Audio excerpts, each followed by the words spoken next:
Well, I thought since Michael's allowed to make videos about us, we'd make videos about Michael. Since he's blasted us all over YouTube about how his family is terrible, never gives him presents, abuses him all the time, and how his life is just so unfair. Let me tell you a day in the life of living with Donald Michael Crow. He wakes you up at 5:30 because that's normally what I have to wake up for work, for my job. I'm the only one between the two of us who has a job. He gets Social Security. We wake up every morning to him screaming, completely waking the household, not giving a shit if anybody's sleeping. It's either because he's out of marijuana, he's out of cigarettes, or he's feeling like life is unfair in some form or way, money, whatever. And he does this every morning, whether I need sleep or not. I'm now on day 4 of not getting sleep because he's woken me up at the crack of dawn over screaming about something that he doesn't have. He then tortures you for about 2 or 3 hours.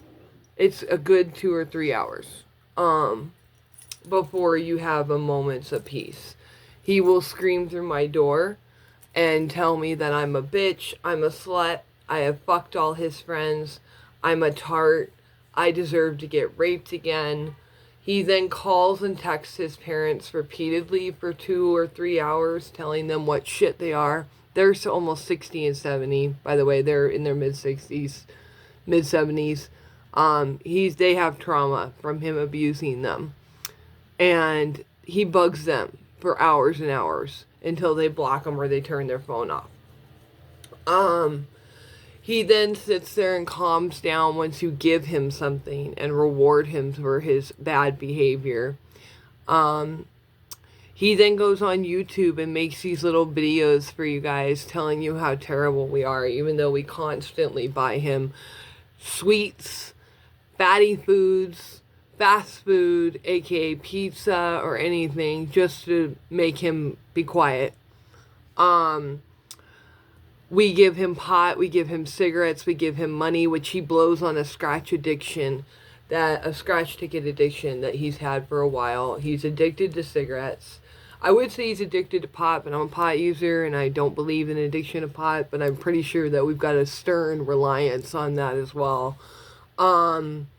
We constantly are telling lies about our life that are not true, especially on here, which is why I made this video, because I do absolutely everything for him. Everything. Absolutely everything. I am 4 years sober from alcohol and hard drugs. I have put him first for the last almost 20 years of my life. I have given him all the empathy and sympathy that I can, but he refuses to be an adult about his life. He just comes on here and lies to this community and then claims that YouTube will back him up on anything. Well, I'm getting tired of getting blasted throughout the internet as this horrible sister, when I've literally dedicated the last 20 years of my life as a, and then the last 5 or 6 years as a rape survivor. The nasty things that I've been told, the nasty things that have been shoved down my throat have been purely verbal and emotional abuse from a mentally disabled person who's Asperger, autistic, and bipolar, and has gives no fucks about anybody but himself. Anybody. Like, his addictions, his vices, all that shit comes first before anybody. Even his own family. So, before you come on here and believe all the little videos he's making on his account, which I will tag him in the bottom, just remember, you heard it here first. Been doing this for 20 years, been taking abuse for 20 years. So, believe what you want, I guess.